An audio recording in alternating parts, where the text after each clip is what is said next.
Hello students, this video is about NCERT solutions of our recent poem Aunt Jennifer's Tigers. So let's start with first question. How do denizens and chivalric add to our understanding of the tiger's attitude? Denizens. Denizens mean citizens where any people or animals they live of that area. Chivalric, that confidence, उनका शाही तरीका, और you may say to live with fearless attitude. How do denizens and chivalric add our understanding of the tiger's attitude? तो इन सब चीज़ों से tigers के बारे में हमें क्या पता चलता है? Like all beasts of prey means beast of prey who eat other animals, जो मांसाहारी बड़े जीव होते हैं जो छोटे जीव को खाते हैं. They are called beast of prey. The tigers are the denizens of the forest. वो जंगल में रहते हैं. They live far away from human settlements. Human settlements क्या होता है कि जो रहायशी एरिया से दूर रहते हैं. They are called chivalric. Chivalric means brave, बहुत brave होते हैं. This indicates the honorable position of that occupy in the world of animals. एक तो इन एनिमल की जो ऑनरेबल पोजीशन है कि लोग इनसे डरते हैं, ये खूंखार होते हैं, ये डरपोक नहीं होते, इसके बारे में प्रेजेंट करता है. So the use of the word denizen and chivalric add to our understanding of the tiger's attitude. इससे हमें पता चलता है टाइगर के एटीट्यूड्स के बारे में कि टाइगर बहुत बहादुर होते हैं, डरपोक नहीं होते, कॉन्फिडेंट होते हैं और वो जंगल में रहते हैं. तो डेनिजन एंड शिवलरिक का यही मीनिंग है. Now I come to second question. Why do you think that Aunt Jennifer's hands are fluttering through her wool in the second stanza? Why is she finding the needle so hard to pull? देखो, ये चीज़ तो आपको मैंने बताई थी. Fluttering through हर वूल. Fluttering होता है हाथों का कांपना, कैपेबल ना होना किसी चीज़ को करने में. तो उस आंट जेनिफर के हाथ कांपते हैं जब वो काम कर रही हैं. तो ये सेकंड स्टेंजा में बताया गया. तो why is she finding the needle so hard to pull, कि उसके लिए क्यों मुश्किल है सुई को खींच पाना. Aunt Jennifer is weaving tigers on the panel. आपको पता है टाइगर बना रही हैं वो अपने एम्ब्रॉयडरी से. Her hands are moving about her wool, और उसके वूलन से बना रहे हैं तो उनके हाथ जो चल रहे हैं नेचुरली बनाने के लिए. She is finding the needle quite hard to pull because she is very old now. Because she is very old now. उनकी एज बहुत ज़्यादा हो गई है तो ओल्ड एज में बंदा कमज़ोर हो जाता है. तो इस तरह से उनके हाथ कमज़ोर हो गए हैं. The weight of years of her married life is lying heavy on her hands. बहुत इंपॉर्टेंट लाइन है. The weight of years of her married life is lying heavy, यानी कि जो उनकी शादी है वो उनके लिए ऐसे एक हैवी वेट की तरह. सिद्धू ये सिंबॉलिक मीनिंग है कि वो शादी बहुत मुश्किल भरी रही है. This makes the pulling of the needle so hard. एक तो बूढ़े हो गए हैं और दूसरे जो लाइफ में मैरिड लाइफ में परेशानियां झेली हैं इस वजह से अब वो उनके हाथ इतने अच्छे से काम नहीं कर रहे. Third question. What is suggested by the image massive weight of uncle's wedding band. Again ये बार बार चीज़ें आएंगी. Massive weight of uncle's wedding band मैंने आपको पहले भी बताया था. अगेन इस आंसर में हम डिस्कस करते हैं. It suggest the weight of the harsh and tough experience of aunt Jennifer's married life, कि उनकी जो मैरिड लाइफ का जो एक्सपीरियंस है वो खराब रहा है. The image is quite suggestive. तो ये तो एक सजेशंस दे रही है. एक इमेज एक सजेस्टिव है. क्या सजेस्टिव है? The wedding band is symbolic. Wedding band जैसे शादी का एक जोड़ा यूज़ होता है हमारे यहाँ पे, या एक हाथ में एक बैंड पहनाया जाता है. It represents the unbreakable bond of marriage. असल में तो ये होता है कि ये शादी का एक जो दोनों हस्बैंड वाइफ को जोड़ के रखता है, जो मैरिज का जो वेडिंग बैंड होता है between the husband and wife. लेकिन इनका क्या है? Massive weight of. लेकिन उस वेडिंग बैंड का वजन इतना ज़्यादा हो गया, मैसिव वेट, असहनीय, यानी कि शादी बहुत मुश्किल भरी परेशानियों भरी रही है. इसने बहुत टॉर्चर फील किए हैं आंट जेनिफर ने.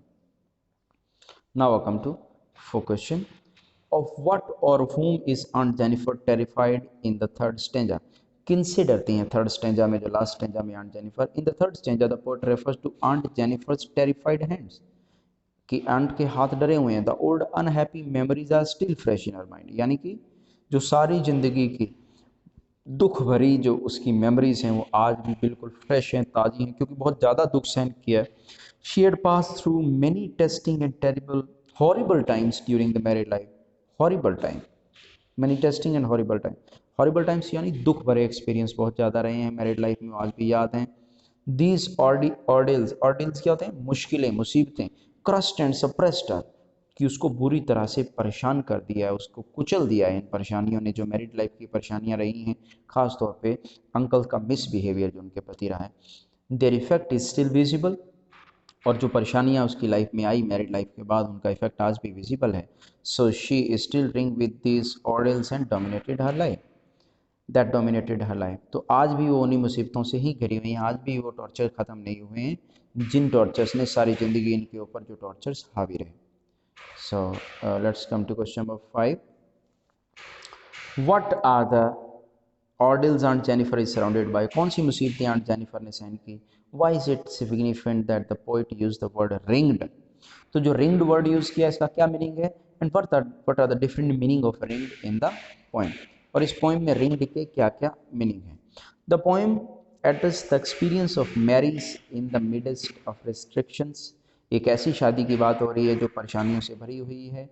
The word ringed is significant, और जो रिंग वर्ड है वो बहुत महत्वपूर्ण है. It suggest that vicious grip of our unhappy married life is still holding her tightly, और उसकी जो जिंदगी में जो परेशानियां हैं उन परेशानियों ने आज भी उसकी लाइफ को बहुत बुरी तरीके से पकड़ा हुआ है. The word ringed has been used in two ways. तो दो तरह से इस रिंग का मीनिंग आप ले सकते हैं. First is conventional meaning. Conventional meaning क्या होता है कि शादी में एक रिंग पहनाई जाती है तो वो शादी का सिंबल होता है, उसका एक religious sacred bond of marriage होती है, वो सिंबल होता है. And the other is the figurative use of ring. It means encircled और सराउंडेड. अनसर्कल्ड यानी चारों तरफ से घिरे होना, रिंग भी गोल होती है ना, तो चारों तरफ से घिरे होना, कि आंट जेनिफर जो है वो चारों तरफ से मुसीबतों से घिरी हुई है. तो ये रिंग के दो मीनिंग हैं. Question number 6. Why do you think aunt Jennifer created animal that are so different from her own character? What might the poet be suggesting through his difference? अब जो टाइगर्स वो बना रही है आंट जेनिफर, तो ये कैसे डिफरेंट हैं आंट जेनिफर के अपने कैरेक्टर से? बेसिकली मैंने आपको पहले भी बताया था, आंट जेनिफर की जो लाइफ नहीं है और जो वो उम्मीद करती थी कि आंट जेनिफर की जो लाइफ होनी चाहिए, उस लाइफ जो नहीं हुई लेकिन होनी चाहिए, जो होनी चाहिए उसी को एक सिंबॉलिक इसने टाइगर बनाए हैं. तो अभी आपको इसका मीनिंग बताते हैं. क्या सजेस्ट कर रही है इन टाइगर से? The tigers are prancing, they pace in. Tigers are prancing यानी जंपिंग, दे पेसिंग वॉक कर रहे हैं, स्लीक शिवेलरिक सर्टेनिटी पूरे कॉन्फिडेंस से घूम रहे हैं, निडर होकर डरते नहीं हैं. They don't fear the man beneath the tree, वो आदमी जो वृक्ष के नीचे उनसे नहीं डरते. Thus they are symbolic of strength and beauty, वो पावरफुल भी हैं और सुंदरता का भी प्रतीक है. Aunt Jennifer on the other hand is weak and terrified, लेकिन दूसरी तरफ आंट जेनिफर बहुत कमज़ोर है, बहुत डरी हुई है. Her hands are finding it difficult to pull through her wool, और उसके हाथ भी इतने कमज़ोर हो रहे हैं कि वो काम भी नहीं कर पा रही, हाथ कांप रहे हैं. The massy weight of wedding band sits heavily upon on her hand, और शादी का जो वेडिंग बैंड का जो वजन है वो आंट जेनिफर के हाथों के ऊपर बहुत हैवी हो गया, यानी शादी में बहुत मुसीबतें रही हैं. It has not been a pleasant married life.